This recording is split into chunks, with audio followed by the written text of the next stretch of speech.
Pressure's on. June 1st, 39 harvests so far this year. So I'm going to need about 11 harvests here in June to stay on pace with about 100 a year. May and April have been slow. You know, your turkey hunting. Didn't get out much, man. I'm getting older and slowing down. What we're going to do is try and come out here tonight on the first day of June and see if we can't get a couple harvests. I do got a few hogs on camera, but they're not consistent. We're gonna go down and see if we can't get some coyotes with some pup sounds. We are headed down to the Abbeville area right now. I haven't been down in a while, so whenever I go on a hunt and I haven't been in the area and haven't got a lot of recon or scouting, I'm gonna go hit multiple properties tonight, I think, and I'm gonna work my way down to my best properties, and hopefully on the way down I'll get into something. If not, later in the week I will work my way from the farthest property back, and that's how I tend to do it, to find out on new information. It's been a while since I've been out, and I think a big hog was the last one I got in May, and I just haven't been out either hearing coyotes or looking for hogs. So fresh night here. We're going to call it a night here that we don't have much intel on, but we're going to go out here. I know that there's some cut fields in the area. As I'm driving down, I'm seeing a lot of cut fields. We're going to go make the best of it and see if we can't get number 40, get back on that pace for that 100 by the end of June.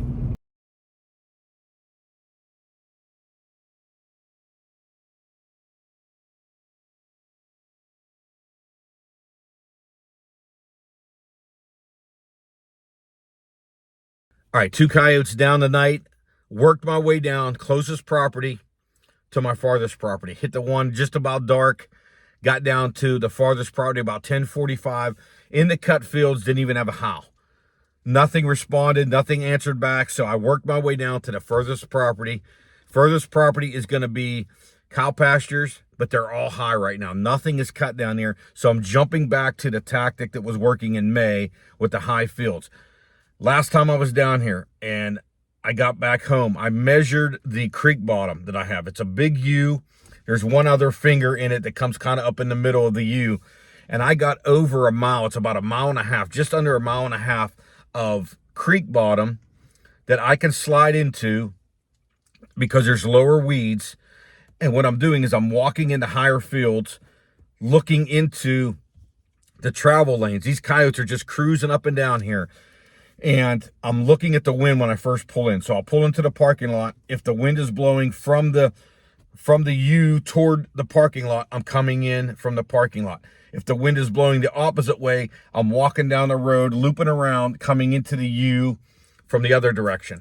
The wind possibly could be blowing into the curve of the U. I'm going to go down and I'm going to come up into the U with the wind blowing in my face. So I'm always approaching this creek bottom section from downwind.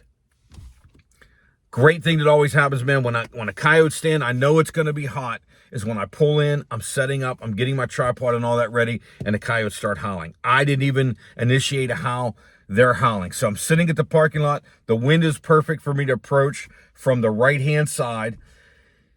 All of a sudden, coyotes start howling in the bottom of the U, kind of where that finger is. I'm predicting they're in that finger whenever I heard them start to howl.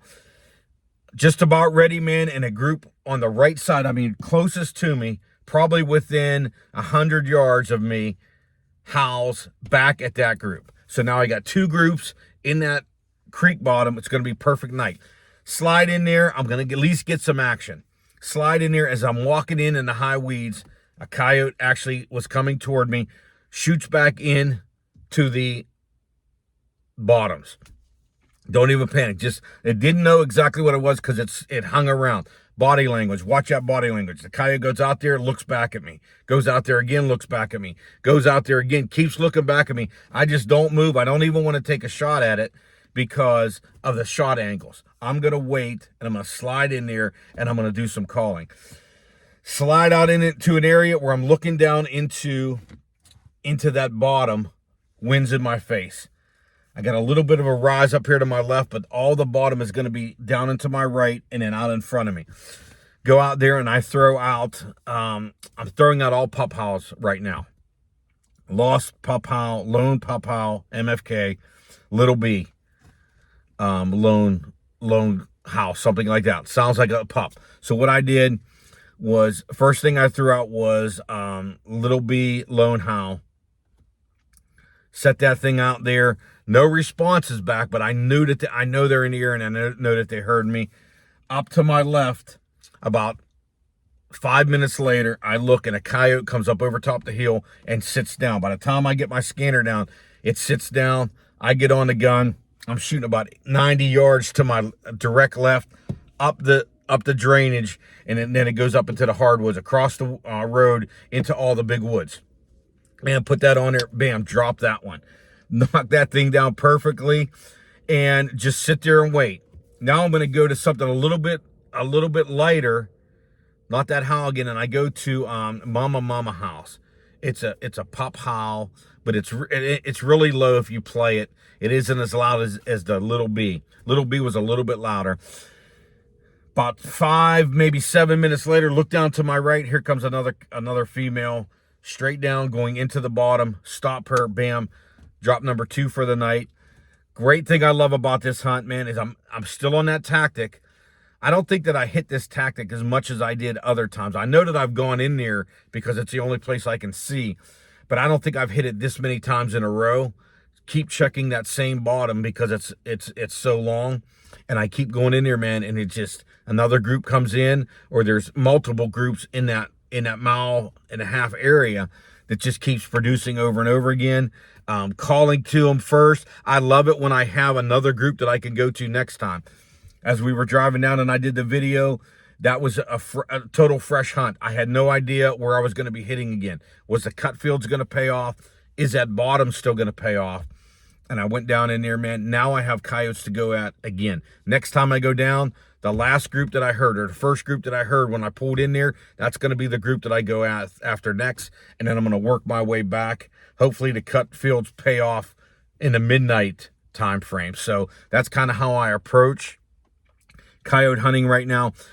Most of the time, even hogs, I will hit 3 or 4 spots away from me, 3 or 4 spots back, and just keep on this rotation of getting a kill, finding out, seeing where my next one. I'm almost scouting as I'm hunting. Hunt and scout, and I always love it, man, when I come home and I already have something else planned that I can go after. Next time, it just makes my next hunt so much better. So thanks for watching, like, and subscribing. We're at 41. We're going to try and get to 50 by the end of June, so that's halfway, and then we're going to go for that 100 again by the end of the year.